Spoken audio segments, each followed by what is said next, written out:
Hello there, my friends. Welcome back to Saber Reels. This is the Star Wars show here on the Who Are They Real Entertainment Network. My name is Toby Barkwell. With me, as always, Matt Thomas. How you doing today, buddy? I'm doing all right, sir. I'm doing all right, Tobias. Tobias Beckett. Should that be my new name for the show? Instead of Toby Wan Kenobi, it's just Tobias Beckett. I mean, why not? And then every show we have another Toby pun. Yep. That's a good idea. This week is Tobias Beckett. Last week was Toby Wan Kenobi. All right, go ahead and change my name because I can't do it from my phone if you would. I got you. Well, this is Saber Reels. We're here to talk about Bad Batch, as always. This is episode 3, titled Replacements. But before we get to that discussion, we will do our normal intro talking about our week in Star Wars. That consists of any merch that we bought, collectibles, if we've read any books, if we watched the movies for the 1500th time. Really, it just depends on, whatever we got going on our week. So we'll start with you, Matt. What you got? So this week was a little bit late. I did rewatch some of The Mandalorian for work purposes for my FCL side gig. Loving doing the FCL. I love that we get to have a Star Wars trivia or Star Wars TV trivia slice in that. So it's like, oh, I have an excuse to go watch Rebels and Clone Wars and Mando. So this is great. But other than that, I had a really interesting Monday. So I went to go get my hair cut. As you see, the mop is gone, unfortunately, as much as I love it. Looking fresh. Jenny cut it, but I love. She and I both love my mop. And I miss it already. I miss it. But afterwards, I decided, you know what? I'm going to go to the GameStop over by her house because she was at work. So I'm like, all right. I'm like, okay. I'm gonna go get that, and I'm gonna go to the GameStop, look around for a bit. I have a buddy who works there, so I'm like, oh, I'll see if he's working. He's not working, but his roommate, who's my friend from high school and a friend of Nick's also, a friend of Nick's throughout all of his school years, is working there now too. Our buddy got him a job. He's a business owner, and right now he can't afford his own salary, so he's working at GameStop to pay the bills for the time being. So I'm just sitting there kicking it with him, and he had 2 deliveries show up. And me, being the collector, I straight up say to him at one point, like, you probably just got some Black Series in. And he's like, no, we rarely get Black Series in, this, that, and the other. And then we're shooting the breeze, catching up more. And then he's like, if I go get a couple of those boxes and just so I can start breaking, I'm like, yeah, sure, go ahead. And so we're talking. The first box he opens, the entire new wave of the Black Series. And I was like, huh, no Black Series, huh? He's like, how did you? I'm like, look, when you're a collector, you know. You just know these things, yeah. You know this is, especially when it's GameStop, they probably got some stuff coming in. It's like, all right, well, I'm like, how much of this stuff is pre-ordered? So he goes figure by figure and looks, and there's literally only one extra figure left over. And luckily it was one that I did not have, and that was Hunter, which is perfect considering what we're talking about. I'm like, oh, it's meant to be. It's just meant to be. So I got my Hunter that I told you I had to cancel from my Amazon order because I didn't have money at the time. So now I just need Crosshair, and I'm back on track. So I'm good. It was a good week. Very cool. My pickup for this week is not related to Bad Batch at all. But it's something we pre-ordered. I pre-ordered a couple months ago and forgot about. These things kind of happen as like stuff just keeps getting released. You pre-order things all at one time and just kind of forget about it. Well, this guy came in and was kind of a surprise. But I got my Ben Solo Funko Pop. Oh. Very nice. Yeah. I mean, It's always a surprise until you look at your bank account and be like, oh, no, that's $10 I just needed, and now I don't have it. Right. But it's funny, like, checking, because I have, like, my UPS app, my FedEx app, and I'll get notifications, and I'm, like, trying to remember, like, what did I buy? Like, I didn't buy anything recently, but I always forget about the pre-orders that are, like, backlogged from months ago.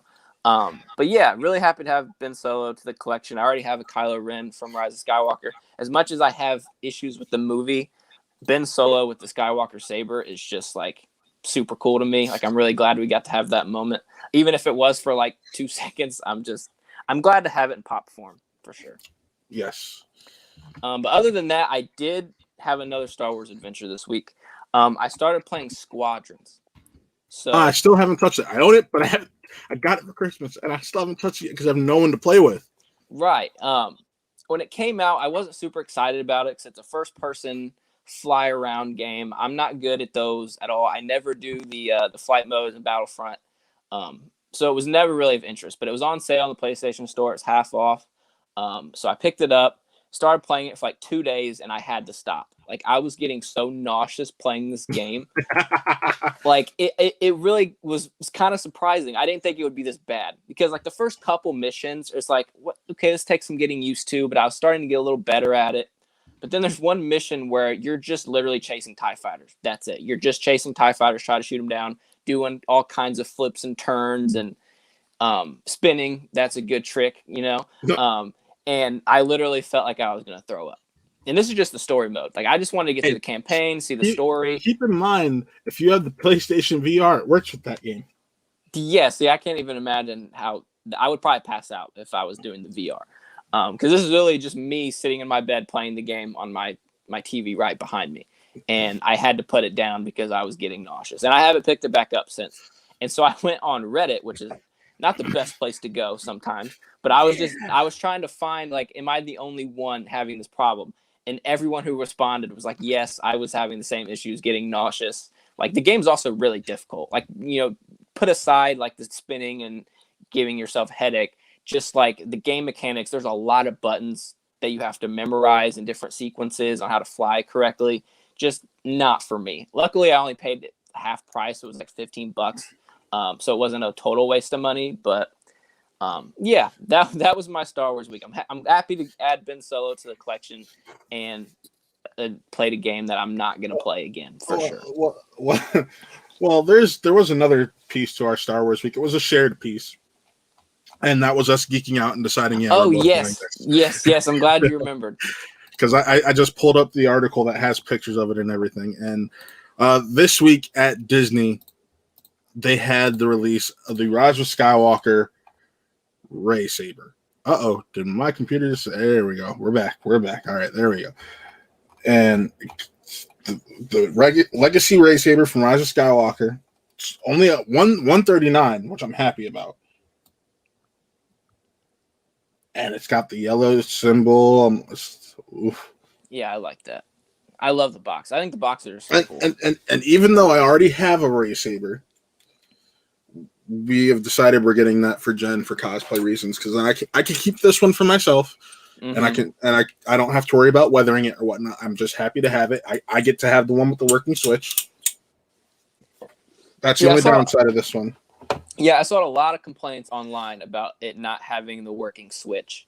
I don't really care that much because, to be honest, if I do buy it, which I plan on it, it's just going to be displayed. Toby, by the way, I know you collect these. You know you can buy the actual stands they sell. Yes, I know.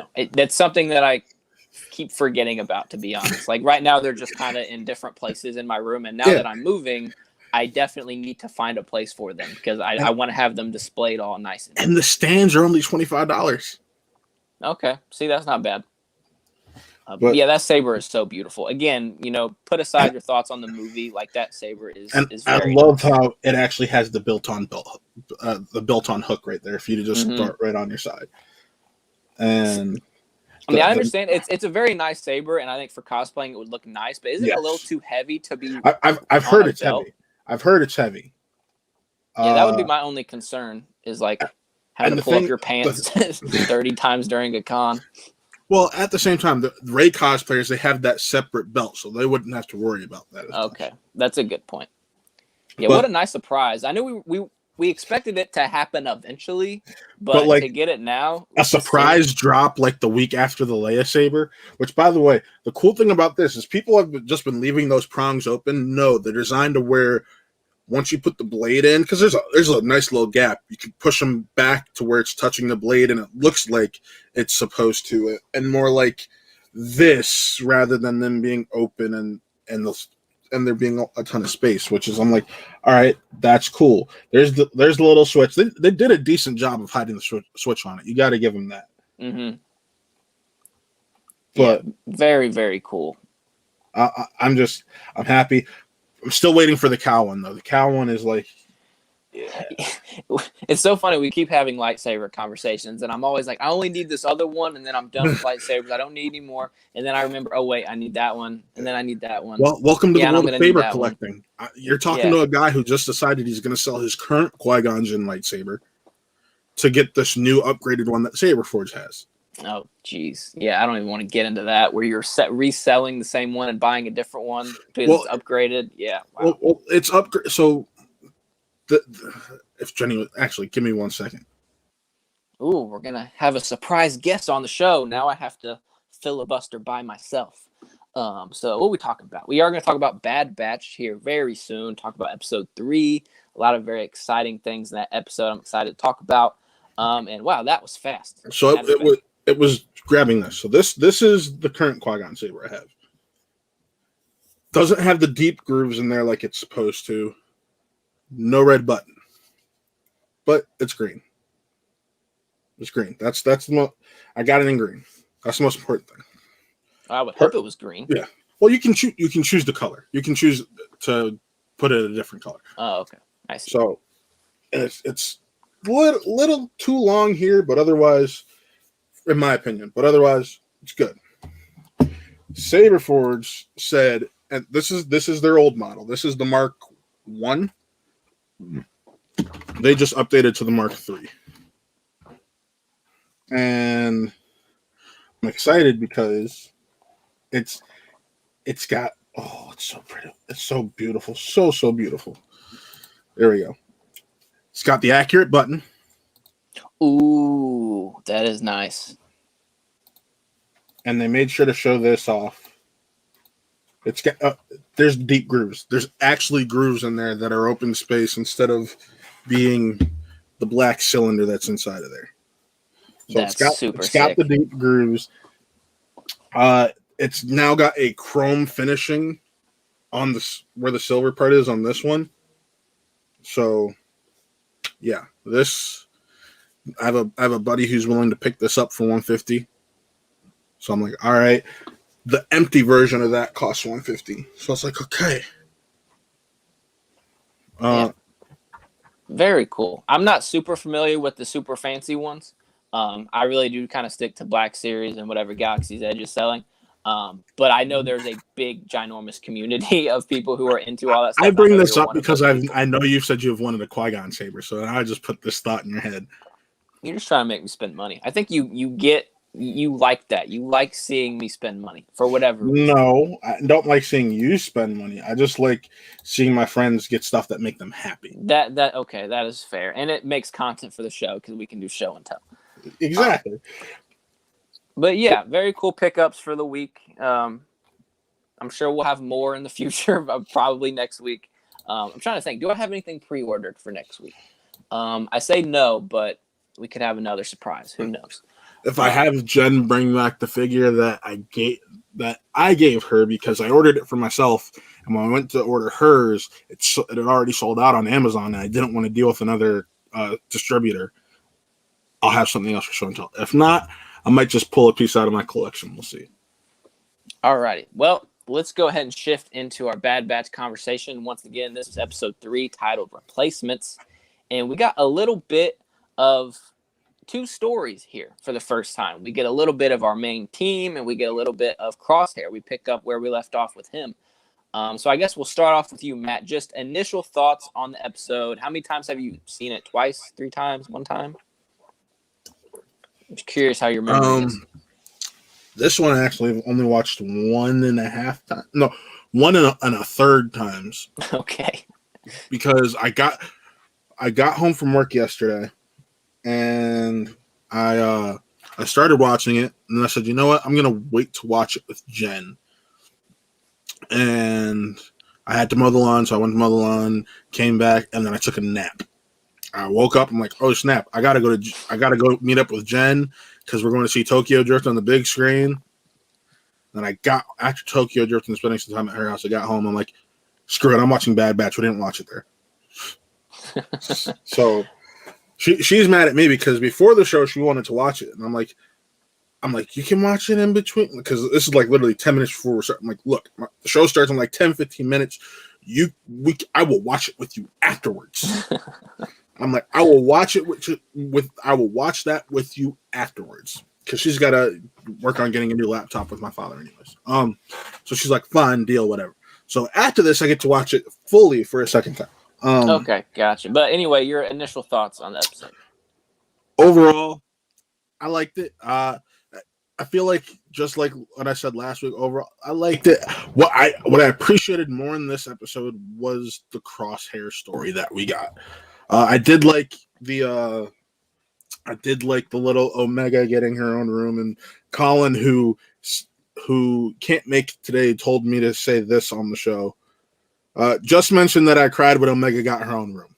I think we all did, to be honest. That was a very good moment for sure. But like you and I talked about before the show, a lot of tropes we're familiar with. Still, overall, good experience. But the Crosshair stuff is what really stuck out. Yeah, I agree 100%. What I want to do for anyone who's watching, I want you to count how many times that you have in your memory. You don't have to do research, but how many times we've seen in Star Wars a ship crash, and then it seems like a pretty easy fix, and then some space creature has to ruin everything.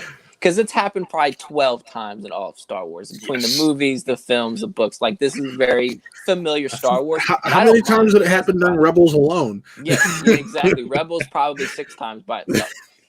But it doesn't bother me because we get to spend more time with our characters, we get to learn a little bit more. We get to see more character development with Omega. She really, for the first time we see her, kind of just be on her own and have to do a mission by herself, right? Like she, begged Hunter to go with him when they're looking for this part that they have to do to fix their ship. And then he gets incapacitated because his breather mask fell off. And she has to rescue this part all by herself, right? So it's really good to see her kind of grow up in that moment. She has a great moment with Wrecker, like you said, at the end of the episode where she gets her own room. But you're right. A lot of this episode really shines for me is the Crosshair stuff. Shine's probably not the best word because it was very graphic, like surprisingly graphic. The best. So we both work early in the mornings, and I woke up. I opened Twitter because that's one of the things I do to help wake my mind. Just wake me up. I scroll through Twitter a little bit, and I just see tweets of "This is a kid's show?" Question mark. This is Right. Is this really a kid? I'm like, sounds like Bad Batch is gonna get interesting. I'm sitting there. I'm watching. I'm like, why are people saying this? Oh, that's why. Yeah, they're not pulling any punches in this show. And this is only episode 3. And I talked last week about how fast everything is moving in terms of the Empire's growth, right?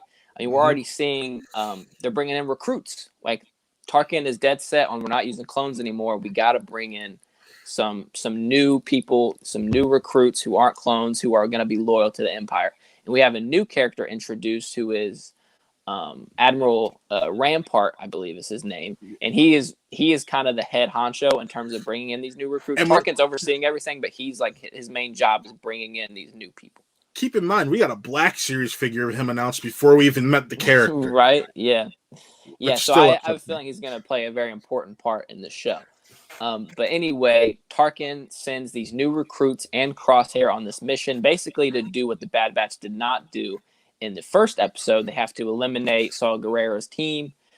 They show up and they do succeed in their mission, but they're left with these civilians. And Crosshair's like, we got to finish the mission. We got to execute all of these guys. And one of the new recruits who was trying to kind of bypass Crosshair like right away, he's like, why did they put this guy in charge? Like, I'm joining the Empire, on my own. I wasn't, born to do this or bred to do this like Crosshair. He steps in. He's like, no. We cannot do this. We are not savages. We're not going to kill these people. Like, we need to bring them in for questioning, which, from his perspective is the objectively right thing to do. And Crosshair's like, nope, no, we're not doing that. Pow, kills him. And then he orders the rest of them. Specifically, what does he say? Again, Good soldiers follow orders. And it was very evil this time. Yeah. You can tell, like, the chip is really working, because the first Mm-hmm. time it was one of those, like, he was kind of confused. He's like, good soldiers follow orders? Is that what I'm supposed to do right now? And now it's like, good soldiers follow orders. Like, the eyes all big. Like, you could see through his mask. You could see his eyes, like, super wide. But yeah, he orders his new recruits to kill these innocent civilians. And it's off screen because it still is a kid show and it's Star Wars. But the fact that they implied it like that. Off screen is right. Yeah. We still hear and see the flashes of Crosshair staring, probably maniacally watching. And I'm just like, yeah. And I mean, it works in that moment because you're seeing where Crosshair is. mm-hmm. But again, very surprising to see this early in a Star Wars series, because if you look at the animated shows in the past, they start off very kiddish. And then as the seasons progress, it kind of grows with the audience. As the audience grows up, the show matures. We are in episode 3, and we're seeing civilians getting killed off. No, you want to know why? Because to me, they're probably like, no, this is Clone Wars Part 2. You see how dark we were at that last season? We're just continuing with that, and you got to live with it. Right. They've really set a precedent. I mean, we have 13 episodes left. Like, and if they were seeing this in the 3rd episode, like, who knows? By the way, if the season finale is in 70 minutes like the premiere was, I'm going to riot. It has to be. It has to be. But anyway, not much more to say there with the Crosshair stuff.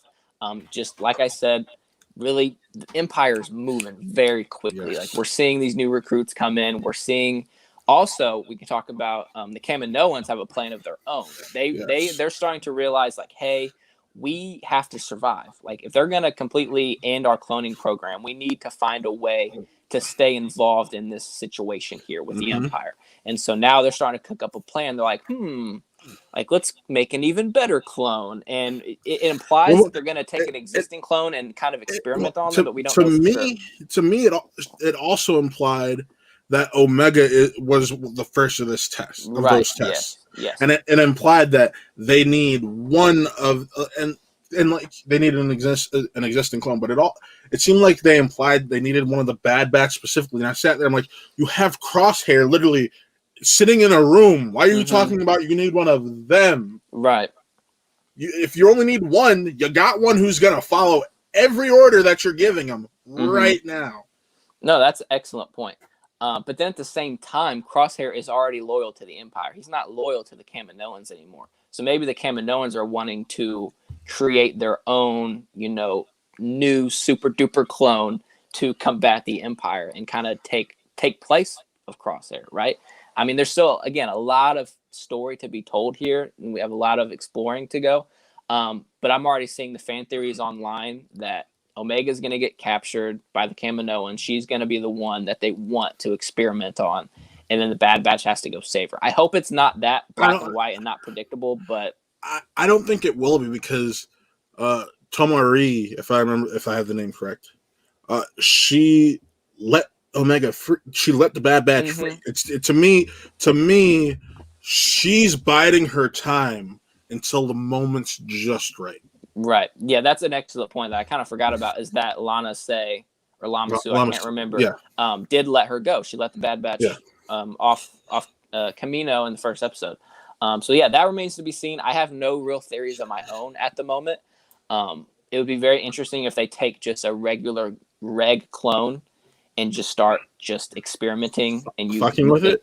Yeah, and I know another theory that I've heard. Again, I do not believe all of these. I read them, I hear them just throughout my daily, doom scrolling on Twitter or on Reddit. But someone pointed out, like, maybe the Death Troopers are these enhanced clones that they're talking about. Maybe, because I haven't shown this figure off. I'll be right back.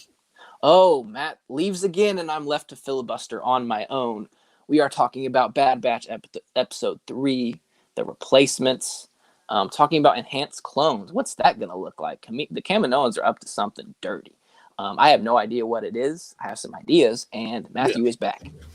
So you just brought up the Death Trooper, which I feel like we need to bring up this character, the armor we saw on these enlisted troopers. Pretty much looks like a Death Trooper. Yeah, that was another surprising thing, and I'm glad you brought this figure. Is I thought that those, when we see those at Walmart, I'm thinking those are clones. Like this is the new clone outfit that we're going to see in the show. But no, these are regular enlisted recruits that are wearing clone armor now. So that is not a clone. That is not an elite clone. Like, that is an elite regular trooper. If I still had my Death Trooper figure in my room, because I put that one away in storage, I'd put them up side by side. It's got the green lenses, black armor, just like the Death Trooper does. And we also know the Death Trooper does not speak any real language. It's just sounds, right? And so maybe whatever experiments they do on whether they're clones or whether they're regular people, we still don't know. Whatever they do with them, makes them not able to speak, or at least not able to communicate with anybody but themselves. And it would make sense because in the Empire, only like the higher ups have these Death Troopers around them. Yep. And we know they even said last episode, why do you want to replace the clones? They're actually all season. Why do you want to replace them? They're superior in every single way. So we know that Death Trooper are the superior trooper. It would just make sense if that is the tie-in to it. I think the other obvious reason why they don't want to spend the money on clones anymore is because they have a big death ball to pay off. Yes. That they're in the process of building, and that's Tarkin's main focus. Besides obviously getting these new recruits in, he's got a whole other side project that's kind of a big deal that they have to fund. I can't imagine that that's an inexpensive task. Keep in mind, it's already got its skeleton to it. Right. It's already got a skeleton to it. I mean, they've been working on it, since Attack of the Clones. So they've been already working on it for about 4-ish years up to this point, which that brings up a funny memory for me. I had seen Attack of the Clones so many times, and I did not realize until maybe I was 13 or 14 that the Death Star is shown off in Attack of the Clones. It never registered in my little childish brain that the Geonosians were already starting to work on this thing way back before the Clone Wars even really started. So that was just fun memory for me. But one last thing I want to talk about real quick. Again, these are 30-minute episodes. There's not a whole lot to dive into, especially when it's just two people. When we had Jacob on last week, we had a great conversation about what the future holds for the 45 show. 45 minutes to an hour, but that was also because we had more to dig. We had a little bit more to dig into, especially on the outside of the Bad Batch stuff. Yeah, but the last thing I'll talk about is Wrecker. Wrecker is in some trouble. So we see in the very beginning of the episode, the ship is crashing on this moon, and Wrecker and Omega get strapped in, and they're just kind of holding on for dear life. We have a really funny moment where Wrecker's like, we're going to die, and then he looks at Omega. He's like, no, we're going to be fine. I probably shouldn't, put complete fear in this child's brain when she may be dying soon, right? But anyway, as they're about to crash, he hits his head on, his little safety harness, and he complains about it throughout the rest of the episode, just man, my head hurts, ow. And I think maybe some people, not me, but some people think, oh, that was just for comic relief. No, because he's holding it right where his chip is, right on the right side of his head. And he complains about it, and Hunter's like, you need to stay here, you need to rest, because Wrecker was wanting to go with them to find the part. But they're definitely setting something up with his chip, because we also see in the episode Tech is working on a way to scan to see if they have the chips, and two, how functioning are they if they do have them. Right. And I have to imagine that we're going to see Wrecker's chip activate. That's what they're setting up, right? I don't think so. I think they're gonna set up a situation becomes dire with it. Maybe it broke in that instance and is now causing him to himself malfunction. And this is where Rex comes in, because Rex knows that the chips are there and can take care of helping them get them removed. Right. See, I just think it might be anticlimactic for them to set up this head injury, and then they do nothing with it, because we know all the clones have chips, right? So if Rex has, hey, you guys all have chips, you need to get them out, or Tech, uses his new little device to find out, hey, we all have chips, we need to get them out. And if Wrecker gets his pulled out, no problem, then it's well, what was up with the headache thing, right? So I believe that they're setting up something with Wrecker to where his either activates or something, because we know that the last time we saw a clone have a headache was Tup. And what happened with Tup? He murdered a Jedi, right? Mm-hmm. So I have an inkling feeling that this is what they're setting up with him. And God, that's going to be hard to see. If we see like the nicest clone ever, Wrecker, right? He just built Omega a room, and now he's potentially gonna have an activated inhibitor chip and start going on a wrecking spree, if you will. That would be rough to see, but I'm curious to see where it goes. Will we find out next week? Probably not. I'd say it's probably going to be at least 2 to 3 more weeks before we get the full rundown. That's the thing with having 13 more episodes, is that they can set up all of these things, and we might not see the payoff for another, like you said, 3 episodes. But episode ends, like we mentioned, Omega gets her own room. It's a very nice, just beautiful moment. We're really seeing this team kind of begin to bond with Omega. But really no teases on what it is directly next. We know they leave the moon and they're off on another adventure. I have no idea what the next episode looks like. I predicted last week that we would see Rex in this episode. We are wrong. I was very wrong. I know we're going to see Rex eventually. There's no real way to determine when that is. It's just we know it's going to happen. But anyway, final thoughts on the episode. I really enjoyed it. Again, more character development. I feel like the early episodes of this show are just going to be bonding with the team, figuring out Tarkin's nefarious activities with the new recruits, seeing, Crosshair develop with the Empire. And we do have another moment with him that I do want to bring up real quick, is that after the mission, they go to the Bad Batch barracks, and he kind of sits on his bed alone. And he just has this weird look in his eye, like maybe he's deep down realizing what he's doing. And I think maybe he had a little moment there where he's like, I'm in my room with my brothers, but these aren't my brothers, right? I think that's his subconscious trying to fight against the program. Mm-hmm. Yeah, I agree. Oh, kitty. But yeah, I really enjoyed the episode. Really look forward to next week. And I'll say it again. I'll say this every week. It's just so nice to wake up every Friday and have new Star Wars. Like it's just so nice, right? Yes, it is. But anyway, go ahead with your final thoughts on the episode. I think you basically covered mine, so I rambled on in the beginning of the episode. I'm sorry. I mean, we're on the same page. I just want, like, me personally, I think with the 70-minute episode and these last 2, we've had good character setup and development. I want maybe like one more episode, but then after that, I just want to deep dive into it. Right. Yeah, I agree. Have a couple more character development episodes and then get into the story. Right. I'm mad at us because we missed something in everything in the world of Star Wars from earlier this week. What's that? Celebration got moved up.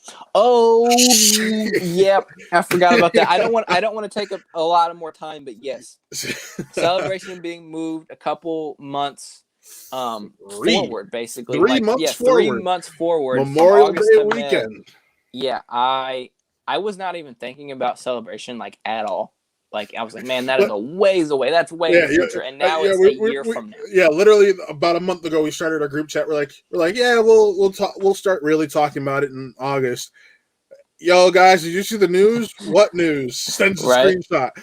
Oh, and I booked our room right away. Yeah. See, it's like as exciting that was to see. The rest of the day, I was just thinking.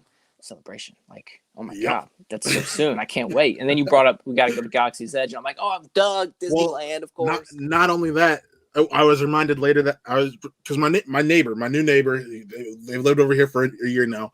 He's a couple years older than us, or excuse me, a couple years older than me. I'm about 4 years older than you. And he has a son. They're big Star Wars fans and whatnot. And he reminded me when I told him about it because I looked at this. He and my brother are on the same school calendar. I'm like, hey, this starts on what would be his last day. He's like, Katie just said we can, or excuse me, his wife just said they can have a father and son trip, this, that, and the other. And now I'm talking to him. It sounds like they're gonna go to It sounds like they're gonna go to Celebration and Disney and make like a week trip out of it. But what even makes Disney even more appealing, and you're going to hate me that I'm now bringing this up, the Marvel campus will be open. Oh, God, I forgot about that, man. Oh, jeez. Yeah. There's so much money is going to be spent on this 3-day trip. Like, we're going to be at 3 days, and I'm going to spend too much it's money. 5 days, bro. Oh, yeah, you're right, because Thursday, Friday, Saturday. And you want to get in the day before to get yourself situated and everything. Right, yeah. Man, I cannot wait. That's going to be so much fun. Yes. But Celebration got moved up. It looks like us and other members of the Watt team will be there for it. We got the room ready. Now it's about keeping our eyes peeled for the tickets to go on sale, and we're excited. I know I have friends on here who, throughout all my various things I do on YouTube, whether it be our channel or other channels like Show Me the Money or whatnot, if you're watching, we'll be there. You can join the Watt crew, have a good time with Saber Reels, and yeah, we're gonna have a great time Celebration. Again, a year away. That is crazy to think about, and it's gonna get here before we know it, because that's just how time works. But anyway, that is gonna do it for this episode of Saber Reels. We have a bunch of other great content on this channel, Matt, because I always forget when everything is and scheduled. You know things better than I do, so go ahead and tell our friends what's going on. Normally on Sundays we would have Real Talk. No Real Talk tomorrow. Nick has a film festival he's going to be at. I'm not hosting a show by myself, so we're taking the night off. But keep an eye out, because in the next week or so there might be the return of a certain show that's been in hiatus. What a tease. And then Monday, Spin from the Reel. Coming soon, another new show, a new show, but I'm not going to be the one to get into details on that. Ooh, another tease. Thursday, Really Scared with Taylor Cleek and Connor Breedlove, or as we like to call him, Bleed Blood. And then Friday, you got Wrestle Reel with the one and only Chris Anthony Lopez and Nick Mulbach. So much great stuff. So many teases. So much to get excited about. Anyway, yes, that's going to do it for Saber Reels. We will see y'all next Saturday. Talk about episode 4 of the Bad Batch and more great Star Wars content, news, breakdowns, collectible reviews, all that great stuff. Shout out to my cat, who was the guest on this week's show. We will see y'all next Saturday. I'm Toby Barkwell. That is Matt Thomas.